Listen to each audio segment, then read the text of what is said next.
Thanks for tuning into Howe's Things, the podcast and radio show from the David A. Howe Public Library. I'm Ally Fessmeyer. I'm Nic Gunning. How are you, Ally? I'm pretty good. How about you? I'm good. Did you say this is from the David A. Howe Public Library? Did you say recorded right here in Wellsville, New York? I didn't say recorded right here in Wellsville, New York. Well, it is. That's crucial. We can see the scenic vistas of That's Wellsville, true. New York out my window. It is pretty scenic today. It is nice, actually. We just got sent a picture from Nick Davis, who operates Genesee Valley Media, and it's a great picture. So you can go to the library's Facebook page and check that out. Ooh, I haven't seen it yet. So it's very cool. I'll It's a have nice to do that. drone shot. It looks very cool, very scenic. Bittersweet today, Ally. It is a little bittersweet. Because this is the final regular episode of Howe's Things. I thought you'd... No tears or anything like that. I wasn't sure how to respond. Okay, I understand. Emotions are tricky. I was shocked. Emotions are no tricky. Words. Yes. As we've been talking about the last couple of weeks, we're going to be reformatting and starting a new podcast called But Have You Tried? We did a little sort of planted pilot last time, and we're ready to spin off. So we're going to be doing the final episode here today. And just as a reminder, we're going to keep Howe's Things is going to sort of pop back now and then as a series of specials. Ally, you familiar with the I Love Lucy program? Did you watch I Love Lucy? I've seen a little bit of that. Oh, my gosh. I visited the museum in Jamestown. Yeah, that's a fun time. Saw the terrifying statue. Here's Scary Lucy. Yeah. So scary. It is the thing of beauty. It's you can't look away. How about that? Yeah, How about that? I just hope that if I do anything to become really famous, Yeah. that I'm not immortalized in a terrifying statue like that. But listen, art is designed to evoke feelings. You know what I mean? And I definitely looked at that monster and I had feelings. I took my son there because he and I watched I Love Lucy forever, and he was like, "Is that Ricky?" And I was like, "No, it's not. It's supposed to be." It's supposed to be Lucy, Emphasis on supposed to be. Here's what happened on I Love Lucy. Okay, I'm ready. They had the I Love Lucy show with the whole gang, and then when they were ready to stop doing weekly shows, they switched it to the Lucy Desi Comedy Hour, and for the next 3 or 4 years, the I Love Lucy gang would pop back and do an episode every couple of months, 3 or 4 times a year. That's pretty much what Howe's Things is going to be doing. So we're closing the I Love Lucy portion, but you can keep an eye out in the feed for the Lucy Desi Comedy Hour versions of the show. Some of the ones we have lined up for the future here. Malik Acosta is going to be back for our annual Black History Month program. He and I are going to do a Poetry Month episode down the road. And then, of course, Pride Month with Bo Hutchings and Halloween with Sally Jacoby Murphy. So all those little annual favorites that don't fit with a new format, Howe's Things is going to be here to bring those back. But even so, I'm very sentimental. So it is hard to record a final episode. But here we are. Can I lighten the mood by mentioning something creepy about I Love Lucy? It's not that creepy. Okay, but it has always seemed weird and a little bizarre to me that Lucy and Desi, in real life, would name their children Lucy and Desi. Yeah, that's odd. Like one of your children named after one of you. Yeah, I understand. Probably wouldn't do it myself, but it's a whole, yeah. it's a whole thing. Yeah. But both of your children named after both of you. That just feels a little weird to me. This is a fact that I know, but I've never in my life thought about that. That you're about right. The They're fact just that it's named weird? Lucy and Desi. They're just named Lucy and Desi. Yeah. I think they spell Lucy differently, which She's is got an an IE. choice. She's got an ID. You gotta be differentiated somehow. She was a regular on Here's Lucy, which was a later Lucille Ball program. Have you watched the Lucy show? I don't think so. Oh my gosh. That's a But Have You Tried? That's a But Have You Tried right there. All right. Before we start a new podcast, Ally, let's finish this one by opening up our books and seeing where our bookmarks are at. Alrighty. What have you been up to? What are you reading? I mean, I see your Goodreads, so I know. I know. You know, but I'm going to tell you anyway. Please do. For the folks at home. A very important day has come. Okay. It's the day on which I finally was able to read and finish the most recent of Louise Penny's books, A World of Curiosity, which was released in November of last year, I think. Okay, 2022. And I had a little bit of a hard time getting my hands on one because she's popular. Yeah. And a bunch of people are really excited when she writes a new book. Imagine Are you going to read the Hillary Clinton Louise Penny book now? I might, yeah. I think you should. I am kind of intrigued. I think you should. And I've read all of her other books at this point. Yeah, you so have to. might as well. What are you gonna do? Know? You don't have any choice. How did this one stack up? Was this book 15? 18. 18. Okay. She's been busy. She has. It was good. Okay. Yeah. It brought back a plot element from her previous book that I didn't care for, primarily because it involved a serial killer and it's a little disturbing. Oh, okay. But it is it's a very interesting plot element, and it was like there was a lot of like stakes and like it was tense, and so I would like last night I was reading it and I was like, there's no way I'm not finishing tonight. Yeah. So I'm like, Caleb, do your own thing. You're on your own. I have to finish this book because Yeah. everyone is either injured or tied up right now. Yeah.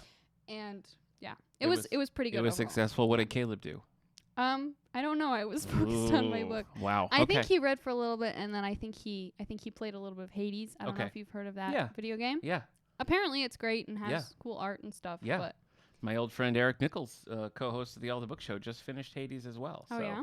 What are you gonna do? I guess it's popular. I'm not a big gamer. I tend to like go towards old school like Yoshi and even Lego games. Like I'm a sucker for the Lego games. I played through the Skywalker Saga, had a great time. that's understandable. I got Ninjago to play with my son, but I just play it by myself. Well, it's all an excuse. Yeah. You know? I would say I'm not a big gamer either. Okay. I've been playing a lot of Stardew Valley, so I guess that can be another Yeah. bookmark element. Yeah. Which is it's not real heavy duty gaming, but it does satisfy some of my deep-seated need to farm that I currently have no other way to satisfy. Huh. Okay. And We're talking about getting plants in the library. I would like that. We could toss in a couple of sweet potatoes. Why not? Why not? I grew potatoes in a pot in my house last year. Really? Yeah. Oh. They need a lot of Okay. light, so you have to like either have a grow light or do it at the right time of year for them to actually work. Okay. Okay. And it didn't make a ton of potatoes, but like it made potatoes and I ate them. You created potatoes from nothing. I mean, I don't know if I would say I created the potatoes, yeah, but potatoes weren't but you there, did. and then they were Because of you. You created them. because of me. So Stardew Valley. Stardew Valley. Yeah. Which Do is you a lot remember- of fun. I recommend. You might be just like on the cusp of being too young, but do you remember when Farmville took over Facebook? I remember Do you it. remember those days? I wasn't part of it, Oh but my I like gosh. remember. I No. remember being kind of aware of it. I wasn't a part of it either, but that didn't mean people would leave me the heck alone. I was constantly getting messages being like, please trade me some carrots by joining Farmville. And I'm like, Oh no, my goodness. I'm not going to. I feel like that whole Facebook game craze kind of died. And Right? That's not thank really a thing. goodness. That's all I have to Yeah. say. Like Yeah. that was not a phase that I enjoyed. During the tail end of the All the Book Show in 2020 when we were really, really trapped at home, I did get into mobile gaming more than I ever had. I Okay. played a lot of Star Trek Trexels, no surprise. But I played Scrabble constantly, like constantly, with like friends and like family members and like high school friends, just like everybody who was on. We were just like, I had constantly like 5 or 6 Scrabble games going at once. And then one day I was like, I don't want to do this anymore. I've never done it again. Yeah.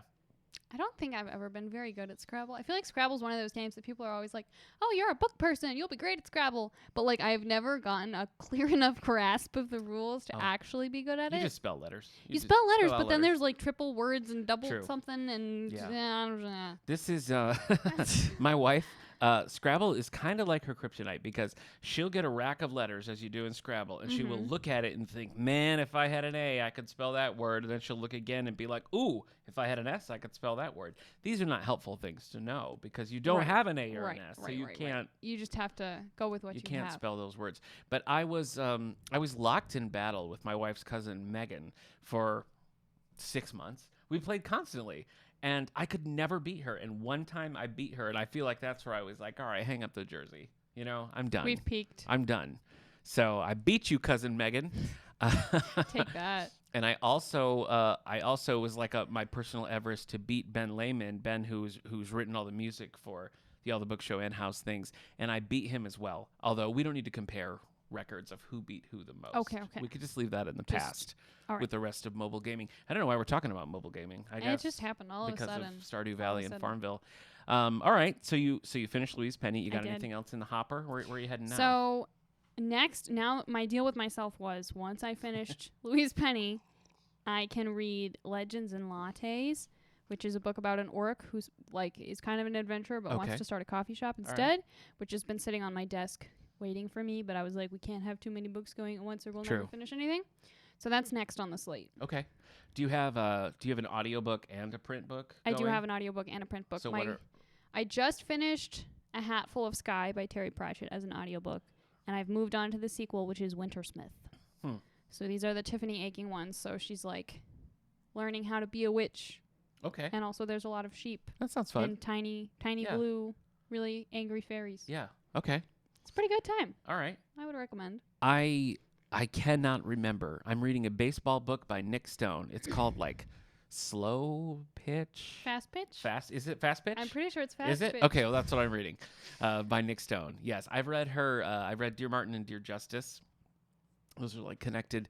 This one is standalone, so I'm reading that right now.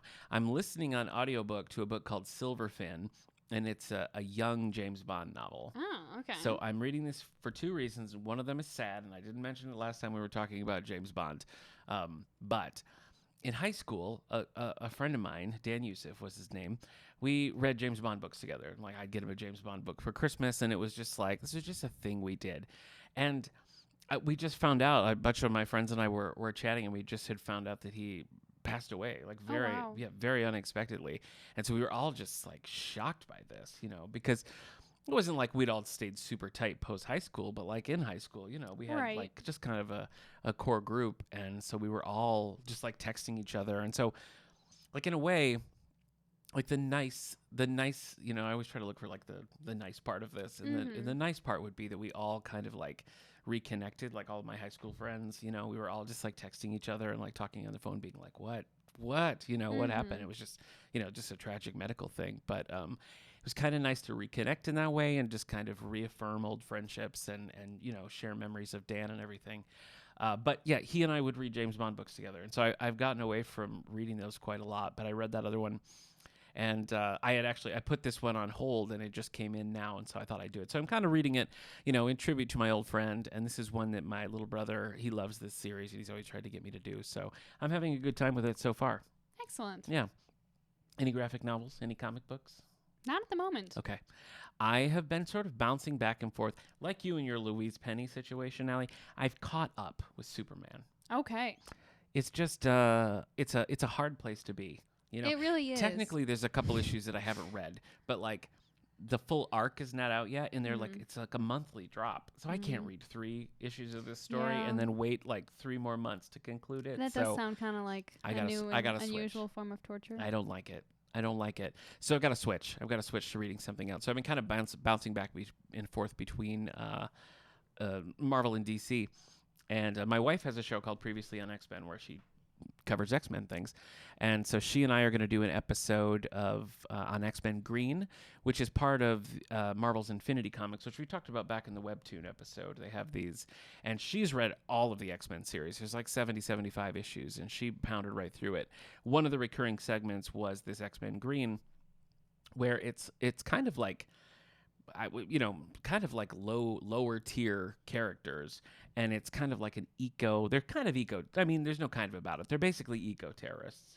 I think Caleb and I were just talking about this morning. Oh, really? Actually, That's this so weird. horticulture or whatever. Yes. Okay. Yeah, horticulture. We were just talking about this today. Bizarre. Okay.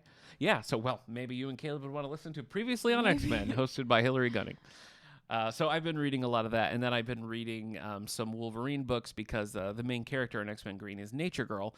And I haven't read her outside of the Unlimited, the Infinity Comics. So I'm reading some of her stuff in Wolverine and the X-Men. So that's where I'm at comic book-wise right now. Are you watching anything good? So I just started the show Arcane with a couple of my friends. I don't know what that is. It's an animated show. I think it's a Netflix original. Okay. Maybe not. It's on Netflix. I don't know right. if it's a Netflix original for sure. And it's about...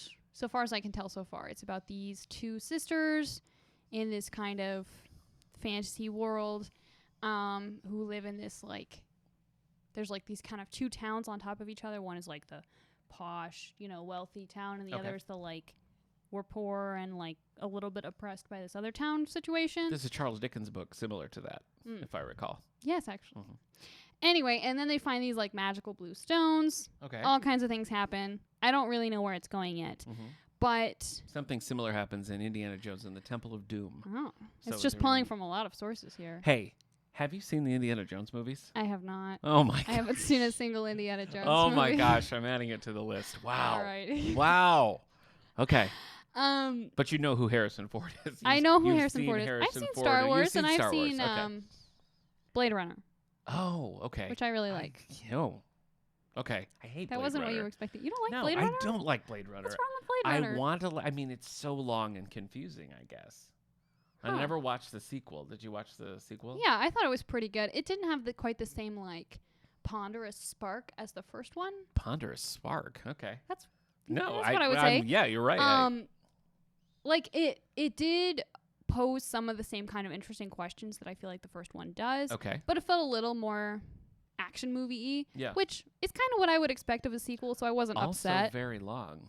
Well, I don't remember how long it's it like 3 was. hours. It's a long haul. I didn't Okay. feel like it was that long. Well, but there you I go. could be You've seen wrong. Blade Runner, and I haven't. Have you read any Philip K. Dick like short stories? I or would love anything to, like but I don't think I actually you have. haven't done it. Okay. Not yet. It'll happen. All right. But anyway, Yes, Arcane. Arcane. I guess is set in the same world as the game League of Legends, Oh. which Okay. I don't know anything about, but apparently Same. that's a thing. All right. But this is one that like when it came out, I want to say not this past fall, but the one before. Okay. Everyone was like, "Wow, this show is amazing. It's so good. Allie, you have to watch it." But like no one ever really gave me any information about the show or why I should watch it other than just it's good. Okay. You should watch it. All right. So this became kind of a Stranger Things effect where I was like, there's you no can't do way it. You can't do it. No. you can't make me. Okay. And I finally caved and I have started watching it with my friends. Okay. It's pretty good so and you're on far. board. All right. Like I don't know. I'm not as excited about it as like a new Louise Penny book say, but Sure. it's been pretty good so far. Okay. All right. Show-wise, my wife and I started watching The Rings of Power. It's such a confusing name. It's Lord of the Rings, The Rings of Power, right? Isn't that That sounds right. Isn't that the whole title? So we started watching that. I have started for the millionth time watching A Good Place. Did you ever watch A Good Place? I haven't. Kristen Bell and Ted Danson. I don't know. It looks fun. I mean, I loved Veronica Mars. I loved Ted Danson, Cheers and other things. Cheers was a TV show. Okay. Seminal TV show from the 80s, early 90s. But I don't know. I could never get into this show, and so I'm trying it again. All right. We'll Well, see how it goes. Godspeed. Best of luck to you. Thank you. I did some traveling over this last week. My wife and I went to New York City because I got tickets for The Daily Show, and we went to see a taping. And while we were there, we also saw a Broadway show, and both were super fun. Do you have any background with The Daily Show, Trevor Noah, or anything like that? I've seen some. Okay. I think. This was, for like in high school, I used to watch The Daily Show, and I just have ever since. In the last couple of years, I've done more like they put it in podcast format, and I'll like listen to that pretty much daily. And so I've always wanted to go to a taping, and when they announced the new cycle of guest hosts, because Trevor Noah he did 7 years, and then he stepped down as host at the end of 2022. When they announced guest host, they were like, "We're doing a ticket lottery." So I put my name in, thinking like, it won't work. Right. Understandable. But then we did, and we got priority seating, which meant like things would have to go crazy wrong for us not to get seats. You know what I mean? Because there's like priority and then there's general, and general is sort of like if we go through all the priority lists and we still have seats, you'll get one. So we felt pretty good about the odds. And so we saw that Leslie Jones was the guest host. Leslie Jones from Saturday Night Live or the Ghostbusters movie. She was great, super funny. Charlemagne the God from the Breakfast Club radio show was the guest, and this was somebody that I knew of but I had no like attachment to, so it was kind of like whatever. But it was so good. Like his interview was really good. It was a lot about like mental health and taking it seriously. And so I don't know if we have his book here at the David A. Howe Public Library, but we're gonna if we don't, because I was really interested and I wanted to read it. But it was just really interesting, just from a production standpoint, I guess, because we were really close, so we could kind of see everything. And they recorded it mostly live. I mean, it airs later, but like there wasn't a lot of like retakes, little fumbles and stuff. They just pounded right through. So it was maybe 2 or 3 times where she was like, "No, I ruined that joke. Let's do it again." So it was kind of interesting to see that like reset and go into it again. Super fun. A lot of waiting in line. I don't know that I would like jump to do it again, but it was kind of a bucket list thing, Right. Yeah. Like I've always wanted to go to one of the tapings, and so it was really cool to see. The only other time I went to New York City was in 1998 with my grandpa, where we saw The Sound of Music, and we went to the Ed Sullivan Theater where the Beatles played. The Beatles, prominent British band from the 60s, played there, and then David Letterman had his show there. And so I got my picture under the marquee, and we went to the same place, and I got a picture under the marquee again, only now it's Colbert. So it's kind of cool, like 25 years apart, to see the two pictures. The show we watched was Some Like It Hot. Okay. And, the movie's great. The movie's Jack Lemmon, Tony Curtis, and Marilyn Monroe. The plot is, Tony Curtis and Jack Lemmon's characters are witnesses to a crime, and they go undercover in an all-women's band. And that's it, and then hilarity and shenanigans ensue. Naturally. This is a new version of the show. It's, it's a musical. There's not even a Broadway cast album yet because it's so new. It was great. It was like the best theater experience I've ever had. It was just like all the acting was great. The music was great. The sets, the costumes, the dancing. It was perfect with like the spectacle and the humor. I can't wait to get the recording. It was super fun. So I liked it quite a lot. I know. It was a really fun trip. Beat that. I don't know if I can't. can. You don't have anything. Yeah. All right. Well, then why don't we jump over to some book news? Alrighty. Are you ready? Yes, I am. All right. ready. I'm going to tell you what's on the New York Times bestseller list. This is combined print and ebook. Okay. All right. Number 14 on the list is The Boys from Biloxi, two childhood friends follow in their father's footsteps, which puts them on opposite sides of the law, by John Grisham. I say this because I want to read this, and yet I still haven't. It's been on here for 13 weeks. This is one where consistently I've had a hold on the audiobook, and it comes in at the most inopportune time. Oh, that's the worst. And then I got to kick it down the street because I'm not ready for it. And then it's happened, I think, twice where it's come ready. And I'm like, I was doing our book club book here, and I was like, I can't do it. And I don't want to hold it up, so I push it down the road. One of these days, Allie, it's going to happen.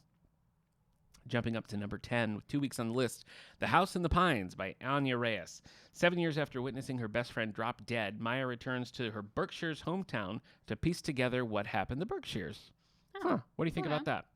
It sounds like a very, I don't know, sounds like a very bread and butter kind of book. Sounds like one of those books. Yeah, exactly. Right? Yeah. My wife just finished the new Ruth Ware, who she wrote like The Woman in Cabin 10 and other things like that, and she was kind of like meh about it. So I don't know. I don't know if this sort of like subgenre is a little played out. Like maybe we'll step away from that and come back to it. Number 9, 5 weeks on the list. Tomorrow and Tomorrow and Tomorrow by Gabrielle Zevin. 5 weeks on the list. Two friends find their partnership challenged in the world of video game design. That is a very interesting tagline for that book based on what I know of it. Oh, you know. Because I think it has like different timelines and like multiple world possibilities and stuff going on. Oh. I haven't read it yet. This is one that I checked out, and then yeah, my hold on Louise Penny came in, and I was like, well, I guess you gotta wait. Yeah, I haven't read it yet. You have your priorities. Number 8, 53 weeks on the list. Ugly Love by Colleen Hoover. Do I just have to read one of these? I mean, am I like required by law at this point? Maybe. Is it the responsible thing to do? I don't want to. Well, better you than me. That's all I have to say. I'm gonna say you have to, and then I don't. It's a Stranger Things situation for me as well, where I'm like, but I don't want to read a Colleen Hoover book. When we were in Times Square, we went into a little bookstore, and there was a display, and the display was only Colleen Hoover books, and I was like, even here? Why? Well, there's just no avoiding it. I don't know. Here's the synopsis. Tate Collins and Miles Archer, an airline pilot, think they can handle a no-strings-attached arrangements, but they can't. I knew they were sexy. Come on. It has to be. That's, you know what? That's probably why combined print and ebook.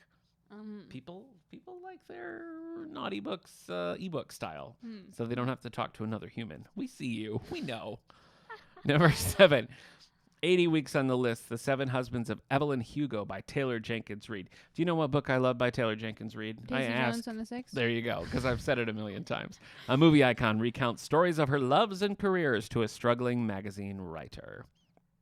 Number 6, 10 weeks on the list, Lessons in Chemistry by Bonnie Garmus. A scientist and single mother living in California in the 1960s becomes a star on a TV cooking show. Oh. How would you do on a TV cooking show? Not very well. Really? I think you have the vibe.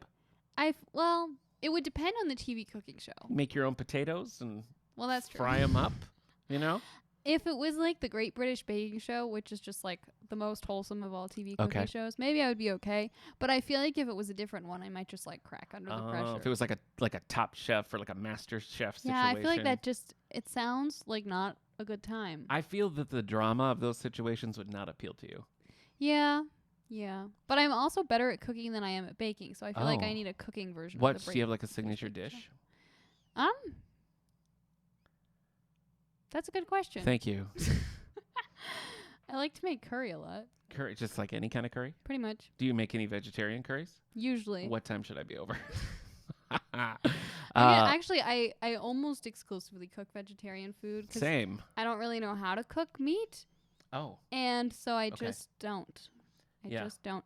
A couple weeks ago, Caleb was sick, and I actually made chicken noodle soup with chicken for him. Wow, look at you. But I bought a rotisserie chicken to use as the chicken, so it was already cooked. And I didn't have to cheating, cook it. but yeah, okay. Yep. All right. Well, at least you didn't kill him, though. That's true. Yeah. Give him salmonella Oh my poisoning gosh, that would be something. terrible. I would say banana bread is my go-to. Okay. Like if I'm gonna make something, I'm more likely to make like a banana bread or something like that. There's dinners that I'm pretty good at, but I feel like banana bread would be my signature dish. I mean, banana bread is like, I feel like there's no situation where banana bread is a bad thing. No. You know what I mean? It only improves. It only improves whatever's going on. Yeah. Yep. Yeah. We agree. Number 5, new this week, Hell Bent by Lee Bardugo, the second book in the Alex Stern series. Alex risks her future at Leth and Yale. Is that right? What is that word? To get Darlington out of purgatory. Is it? I don't know if it's Leth or Leith. Okay, it's one of the two. It's one of the two. You know what? I didn't mention this, but I feel that I have to mention it now. I binge watched that 90s show on Netflix. Yeah? I should have said this earlier, but I can't not talk about it. Yeah, I did. Did you watch that 70s show? Did you have any? Okay. I did not. I did. It wasn't like I've seen every single episode. It wasn't like I must watch that 70s show, and I've never rewatched it, but I was always a fan. I always liked it. This show, I don't know. I was like, whatever, I don't care, but like I was home the day that it dropped and I had some time, and I was like, all right, let's put one on. So over the course of 2 days, I watched it. And my friend Kendra is a huge That 70s Show fan. So I was like, we were texting back and forth as we were watching this, and I was like, this is bad. And she was like, kind of. And then by about the midway point, we're both like, all right, I love it. And it is, I love a good comfort food sitcom, like my wife always wants a twisty sci-fi, like that's her comfort food. And I love a good twisty sci-fi, but if I'm going to if I've had like a long day and I just want to like chill, I want that kind of like comfort food sitcom. And this did it for me. There's an extended Beverly Hills 90210 bit with a cameo from the original cast. And that's my wheelhouse. I'm a 90s kid, Allie. Did you know that? I did know that. 80s and 90s. So anyway, I recommend it. Don't expect high art. Just expect a good time, baby.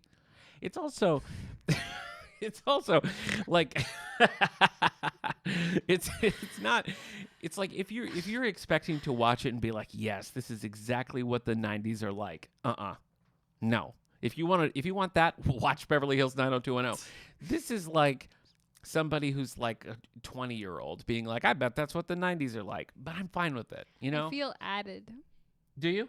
Yeah. Good. Okay. Welcome. Because, it's 90s enough, and like the jokes about the 90s are broad enough that you would get it. So, yeah, I had a good time all around. I'd watch more. I watched all 10, Okay. But I'm ready for season 2. Bring it on. All right. Number 4. 58 weeks on the list. I don't want to. That's a really long time. Verity by Colleen Hoover. This lady. I know. All right.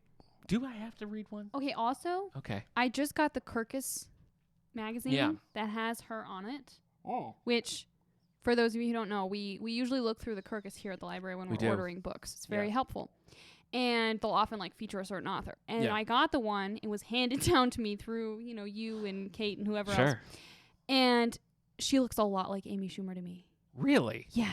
Oh. She looks nothing. I don't know what I imagined Colleen Hoover would look like, but she looks Amy nothing like what I imagined she would look like. Okay. All right. That's all I have to say. Well, here's what Verity's about. Lowen Ashley is hired by the husband of an injured writer to complete her popular series and uncovers a horrifying truth. Oh, no. I don't know what the truth is. I haven't read it. I'll have to read the book to find out. All right, number 3, new this week, The House of Wolves by James Patterson and Mike Lupica. Interesting. Mike Lupica is making the rounds. We've discussed my love of all things Robert V. Parker in the past. Yeah. We have. It's been touched on, at least. Mike Lupica took over the Sonny Randall series from Robert B. Parker. And that series was dormant for like 10 or 15 years, and all of a sudden there's a new Sonny Randall and Mike Lupica, and so I'm actually currently reading the second of his Sonny Randall books, kind of in the background, but I see he's also taken over the Jesse Stone books later on, so that's two that he's he's completely writing alone. But let's be honest, he's writing this James Patterson one alone too. You know what I mean? Shots fired. Come on, no.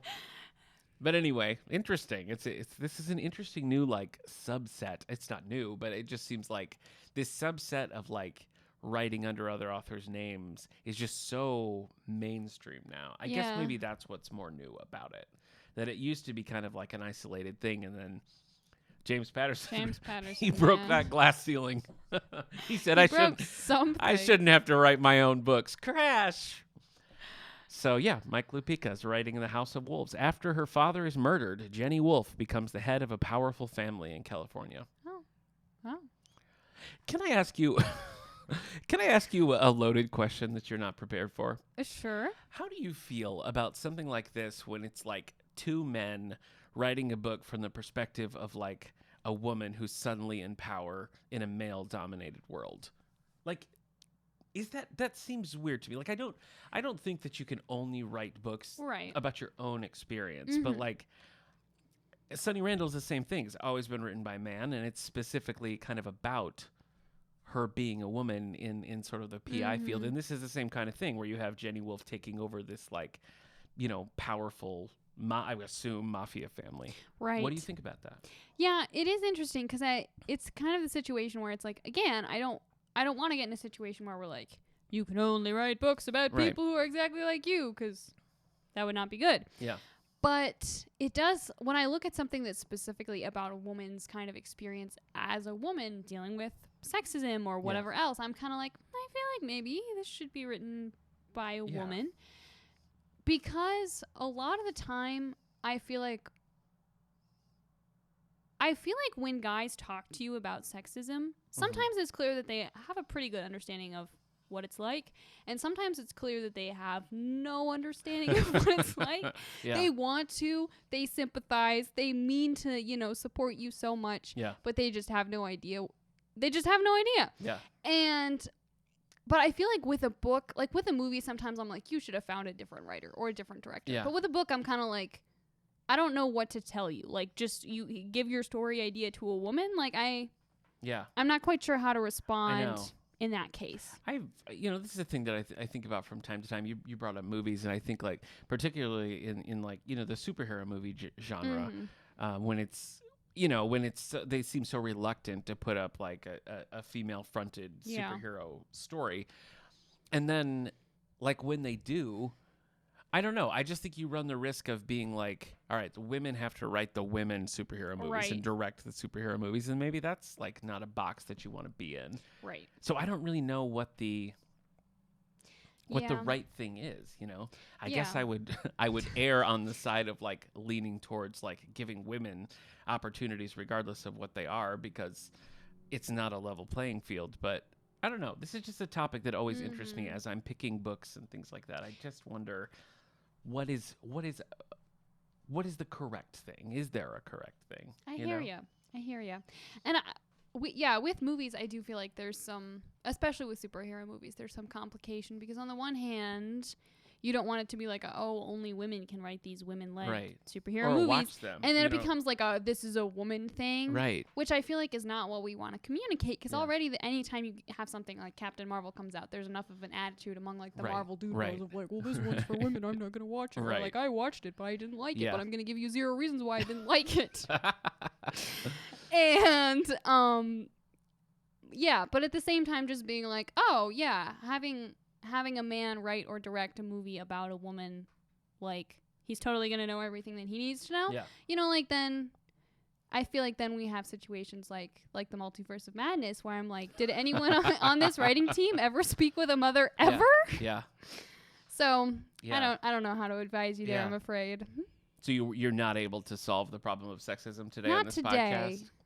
Give me some time. This is the finale. I really wanted a big finish. All right. New from the David A. Howe Public Library, the solution to sexism. Honestly, I'm just trying to avoid talking about these next 2 Colleen Hoover books, but we have to. Number 2, 83 weeks on the list. It ends with us. A battered wife raised in a violent home attempts to halt the cycle of abuse. And number 1 on the list, 13 weeks here. It starts with us. In the sequel to It Ends With Us, Lily deals with her jealous ex-husband as she reconnects with her first boyfriend. Oh. Well, okay. That feels a little problematic to me as well. But yeah, I don't know. Okay. All right. I don't know. All right. I will say I like the cover of It Ends With Us. It's very pretty. It is. All the covers are good. All I mean, the covers are good. Verity was not a good cover. Sorry. Shots fired. I didn't like that one. But and see, yeah, you're right. I feel like now you just have this unexplained personal vendetta against Colleen Hoover. See, that alone makes me feel like maybe you need to read one. Maybe I do. I mean, I finally relented and I read The Nightingale. And I read Where the Crawdads Sing, because those were other ones that like would not go away. Nightingale, pretty okay. Crawdads, no thanks. No thank you. So, I don't know. That's a hard pass on Crawdads. Who knows where Colleen Hoover's going to be. Have you read Crawdads or seen it? I have not. Haven't read it or seen it? I haven't read it or seen it. Okay. But I did have... Well, why don't you go ahead and guess exactly what happens, and you'll be right. Oh, my gosh. I had a pet crawdad / crayfish, depending on your choice of terminology when I was a kid. Okay. I like crawdad. Let's say crawdad. Crawdad just is like so much more. It has so much more character. Did you catch it? I did. Well, actually, I think my dad might have caught just one. That one. Well, so here, this is a very tragic story. Actually. Oh my gosh. Okay. Parts of it aren't tragic. I had this frog. Parts of all stories aren't tragic. The reason that I had this frog. It's not really helpful to my say. My sister and I each had a frog. Okay. Okay. My frog died, and so she did the loving and caring big sister thing and gave me her frog. Oh. Okay. I would not do that. So. I don't think I would either. So she's a better person than I am. She's a good egg. She is a good egg. Yeah. And sometime after this, I somehow decided that I wanted a crawdad. And my parents were like, that seems achievable. You got to go to where they sing. So we researched how to do it, and we were like, okay, crawdads eat frogs, so we can't get a big one. We have to get a little one. That would be a problem. Because they're going to be in the same tank. Do they eat dead frogs? Because that would be... No. I don't know if they eat them when they're... they probably do, actually. Okay, I think they do some scavenging. Okay, got it. So we went on a lot of trips to try and catch an appropriately sized crawdad. Because you can't just, buy a crawdad. Maybe you can. I've never But, there were tons in creeks, so we were like, why would we buy one when we can grab one? And it took us a really long time to find one that seemed appropriately sized. We found one that was tiny. This is like... I mean, I've seen them. They look like little lobsters, kind of? Okay. They're like little mini freshwater lobsters. Okay. And I was the one who caught it in my, little empty yogurt cup in the pond, kind of a situation. Caught it. Well, I even caught it. That's fun. We took it home. It was so tiny. We're talking, pinky fingernail-sized crawdad, okay? Geez. We put it in the tank with the frog. Did the frog eat the crawdad? The frog ate it before my 6-year-old shocked and horrified eyes. So we got another crawdad. I think my dad or sister caught that one. It was a little bigger. It never ate the frog. The frog never ate it. And they lived in harmony. They lived in harmony until the crawdad escaped somewhere into our house and we never found it again and we moved away. Okay. But for a long time, they lived happily together. So my advice for any of you listeners, if you want to have a crawdad, don't keep it with your frog. And you want to put something, you want to a really secure closed top to your tank. And you want to put something really heavy on it. It's madness to me that the idea was ever to have the frog and the crawdad coexist. Retrospectively, I don't know why we chose that. I mean, you said in your preamble that the frog is a natural predator, and vice versa. You said the crawdad eats is the frog. natural predator of the frog, and the frog is the one that ate the crawdad. Together. Okay. We had a screen separator between them. Okay. But crawdads climb. Yeah. Yeah. Okay. But it never ate the frog. Yeah. Okay. Yep. Okay. Right. So that was the saga. Of Pinch the crawdad. Pinch. Pinch was his name. And the frog was named Frog Pog. Frog Pog. Was that 6. your sister's name? No. Did you rename it? I did. It was Frog Pog and Hoppy. And then Hoppy was renamed to be Frog Pog II. Oh. Because I just couldn't really cope with the fact that Frog Pog was gone. Yeah. Yeah. Okay. All right. Well, that's it for the combined print and ebook fiction. Trigger warning for anyone with crawdad sad crawdad stories in the background. I'm just wondering what possessed me to name a frog Frog Pog. Frog Pog. I mean, it's cute. But what does it mean? Hashtag Frog Pog. I don't think it means anything. I don't think it means. Were you thinking like pollywog, maybe? Like frog and pollywog? I don't know what a pollywog is. Okay. Well, I don't know. I can't It help seemed right at the time. All right. Whatever a pog is. Yeah. Yeah. Like a pog. Well, pog. There was the game Pogs, but that's again 90s. Yeah, I didn't know about that you didn't either. know about Pogs. Okay. All right. Well, we're done. We're done with the combined print and ebook fiction. No more Colleen Hoover, and we're pretty much at the end of the era, Allie. So here we are. It's crazy to think. Here we are. I know. I don't know. We've had a consistent podcast here for so long. It's crazy to me. How long has it been? How long have we been doing this?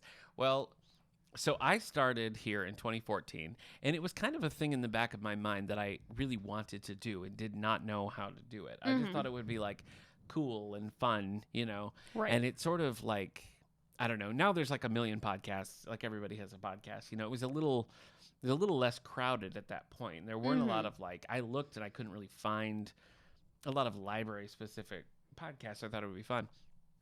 When Eric came on he started as sort of teen and tech combined, and he just had the know-how to do it. And so we kind of talked about it, and eventually we were like, well, let's just do it. Let's just throw something up there. So it was August of 2015 where the first one started, the All the Book Show.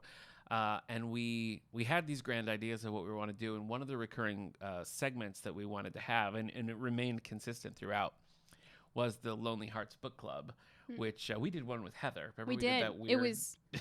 It was exciting. Yeah, it was. That's all I have to say. So that's how we started the show, with one called Thinning the Turkey Herd by Robin Campbell. Yes. Oh. We had a good time. It was a Jimmy Flannery. It was a Jimmy Flannery mystery.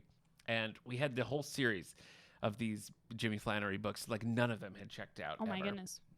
So that's how we started. And we went on for about 300 episodes when you count like everything all together. The All the Book Show had it's 275 numbered episodes, which are still available on our SoundCloud or YouTube. You can go listen to the whole show. So we had 275 numbered, and then probably another 25 or so of like little off the books episodes that were small interviews or just other things that didn't really fit the weekly setup. Right. And what kinds of things would you do? Was it pretty similar to the House Things stuff that we've been doing? Yeah, format wise, it's not that much different. I mean, I think we focused a little bit more on, we talked more about like awards and shows and things like that, and so some different segments and things, but the rough structure was pretty much the same. And after the first couple of episodes, the Angelica radio station approached us about airing it on their FM channel, which was cool. And we were like, yeah, absolutely. And so we've had that Wednesdays at 9 on WRAQ out of Angelica. You can listen on their website as well. Has aired All the Book Show. And then when we switched over to House Things, they took that on. But so when Eric was getting ready to leave, he left in March of 2020. Boy, that's a rough time. It's a hard time to move cross country, I'll tell you that. His last day here was the last day the library was open, and so it was like the timing was crazy. But the one good thing about that timeline wise with the podcast was that we recorded 1 million episodes, like from January, or really like February and early March. We did like 2 episodes a week because All the Books was weekly. Okay. It wasn't every other week. And so we were like, we just got to get ahead of this. And then the plan was like he would just keep doing it. We'd just kind of like do it remote like we did with the interviews. But we wanted to have a buffer so that like he could get settled and everything. Understandable. So pandemic wise, it was nice because we had, probably another 6 or 7 weeks of episodes already in the can, so we could just kind of like let that unspool. But we went in and we recorded intros for all of them because now suddenly the things we were saying didn't make sense. It was like we were talking about going out to restaurants and programs that we were having. Like we were very specific about what date everything was recorded. So we were constantly like talking about library programs that were all canceled. So we recorded little intros just being like, hey, you probably hear that we're like happy and having a good time. That's because we recorded these in February. Aged oddly. Yeah. Yeah. So while that was going on, and that worked, he kept doing episodes until November. The last episode was November 29th of 2020. So over 5 years. Every week. That's a long time. Crazy. That's a lot of commitment. It really was crazy. And we ended with another Robin Campbell Lonely Hearts Club book, one called Plug Nickel, which was really fun to do. But yeah, while we were in the heart of the pandemic, we started, we both got the comic book app, so we started reading like 1 million comics because we were just trapped at home. So the first little spin-off of the All the Book show we did was one called Comic Book Coffee Break. And during like the heart of the pandemic, we did that kind of an off. We did it every week, but that was just we just sat down. It was a video show, and we would just kind of talk about all the comics that we'd read. We did that through the pandemic, and we still do it, but it's more like an annual thing. Like we do sort of an end of year. But yeah, when November was rolling around, he was kind of like, it's just getting too hard to try to keep up the weekly schedule and stuff. Yeah, I feel like that would be hard to just be like somewhere else. So we had, doing other things and then be like, here I am. Yeah. And it did. I mean, we had a good time even doing it remote. It wasn't like we were not having fun with it anymore. It was just kind of like, it's starting to get hard. So let's do something now. So we had about, it was around episode 370. And so we were like, well, why don't we take it through 275 so that we can have a nice like round finish. Right. Yeah. And so that's kind of how we did. We planned it out. And I just didn't want to keep doing it like exactly as it was. And just like, it talked about like rotating hosts and things. So that's where the idea of How's Things came along. It was kind of like, well, let's just end this one and let's start something new. There was not a lot of lag time though, because I was being mindful of the radio play. Right. You know, that's very considerate of you. Thank you. And so, yeah, the idea for How's Things originally was that it was going to be twice a month instead of every single week, which was just a little bit more manageable. When it was just me.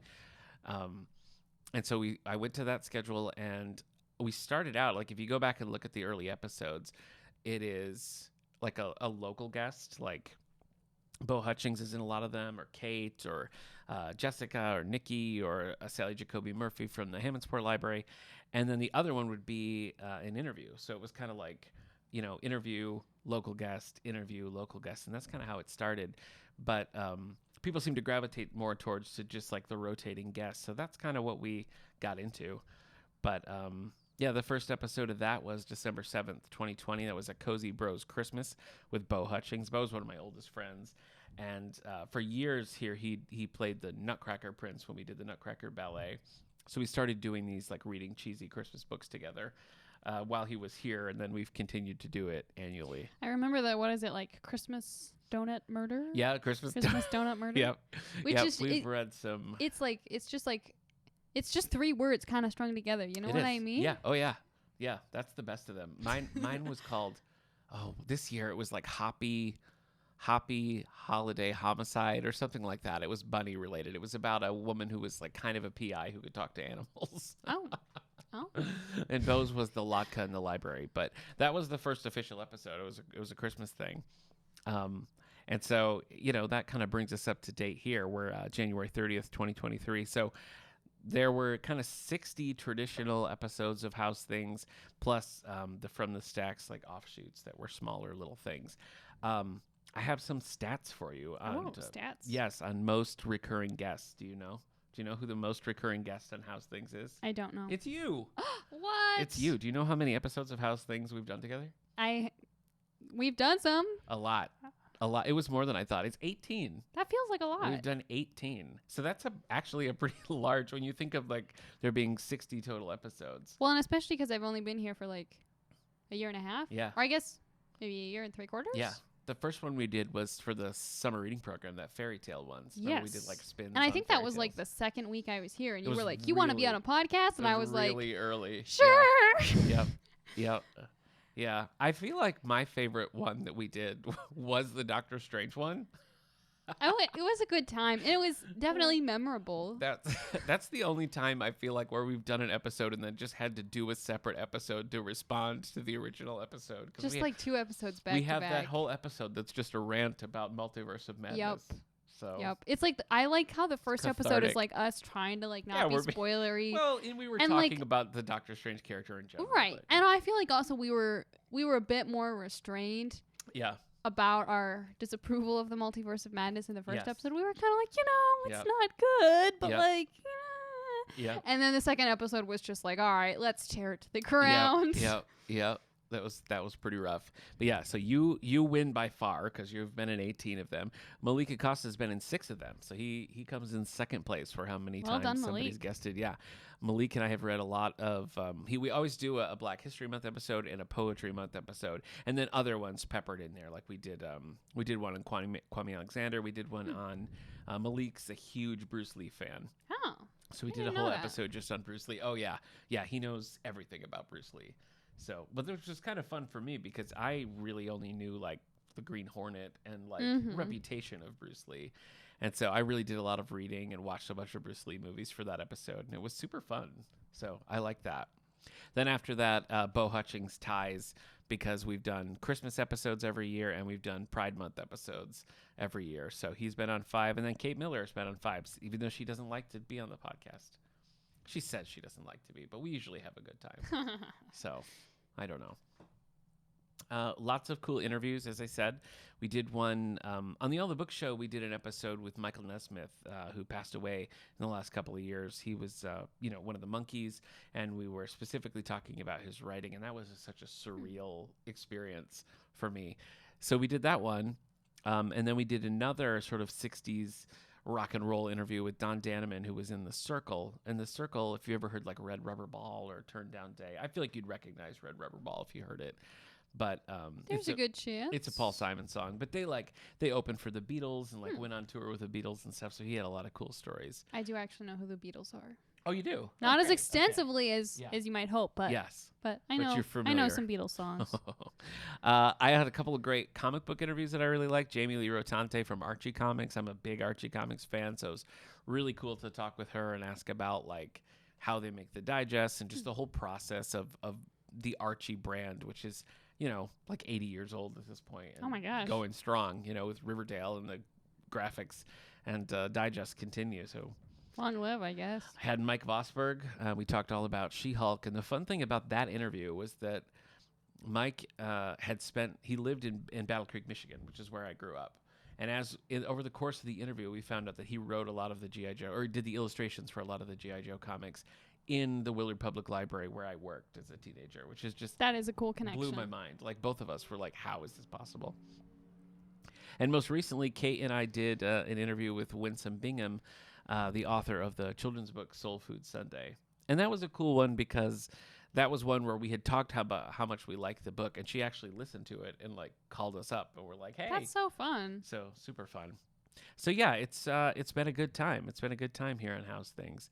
The thing that I'm looking forward to most about, but have you tried though, is that it's just it's different, like it's a different kind of thing, whereas I feel like How's Things is different by the nature of like a rotating guests and everything. But as we said earlier, a lot of the structure is very similar to the audiobook show. But this one I'm excited for because like we learned in this episode that you've never seen anything Indiana Jones. Not a single one. What I think is I've seen Minnesota Cuke though. Oh, VeggieTales. VeggieTales. So you've seen the spoof, but not the original. Right. Okay. Yeah. Well, you got a launching point then. Okay. That's your starting off point.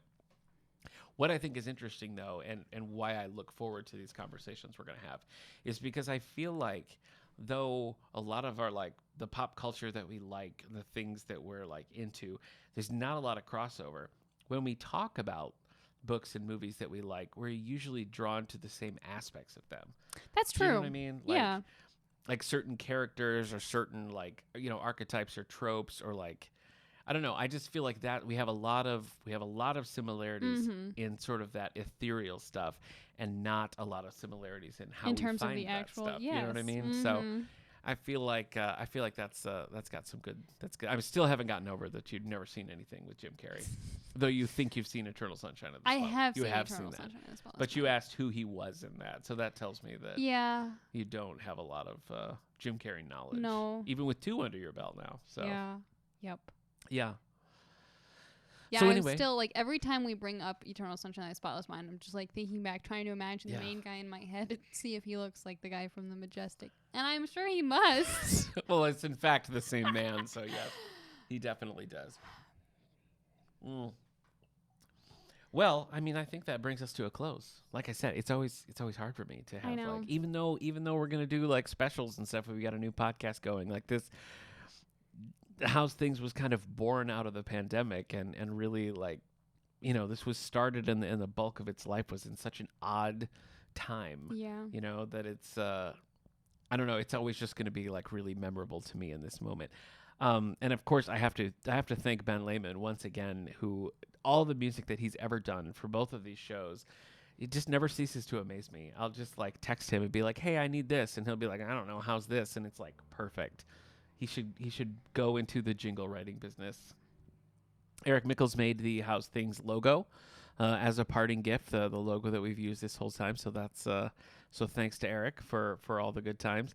Thanks to you for being on 18 of 60 episodes. Thanks for having me. Pretty good. It's Looking been forward. fun to pop in here partway through, but for sure. have a good time here. So the like I said, all 300 episodes of How's Things, or of all the Book Show, and all the episodes of How's Things will remain on the YouTube page. And the plan is to keep up the How's Things feed, so we can drop these new specials a couple times a year in there, and so that the archive will remain active. So. I appreciate you listening, and it'll be there if you want to go back and revisit your old favorites. The new show, the feed should be up, so you should be able to find that if you look up But Have You Tried? You should be able to find that anywhere you get your podcast. There's always a little bit of a lag when new feeds are starting up, so you might not see it right away in whatever podcast app you're looking at, but it should be hitting everything soon, so keep checking back. We're planning to drop the first couple episodes of But Have You Tried right in this feed, so you'll have some time to sort of like transition over without missing anything. So lots of exciting things to come. Do you have any ideas for what you're going to throw my way for But Have You Tried? You still narrowing it down? I'm still narrowing it down. I have some ideas. I'm excited about the possibility to do some more off the wall things. Like have you ever tried lentil sprouts? No, I don't think so. Okay, you're gonna try lentil sprouts. Nice. Okay. All right. Yeah. So lentil sprouts. That's the kind of magic we can expect on But They're Have really You Tried? good. I guess we'll find out. Yeah. We'll find out together on But Have You Tried? All right. Well, that's going to do it for How's Things. Thanks again for listening all these years. Hope you'll pop over to the new feed to listen to But Have You Tried? And keep an eye out for the special episodes that we'll be dropping in the feed throughout the year. The next one of those is going to be a Black History Month episode focusing on author Nick Stone. So you can join Malik and I for that down the road. And we'll see you when we see you. Yeah. All right. See you on the other side. That's right. So long, everybody.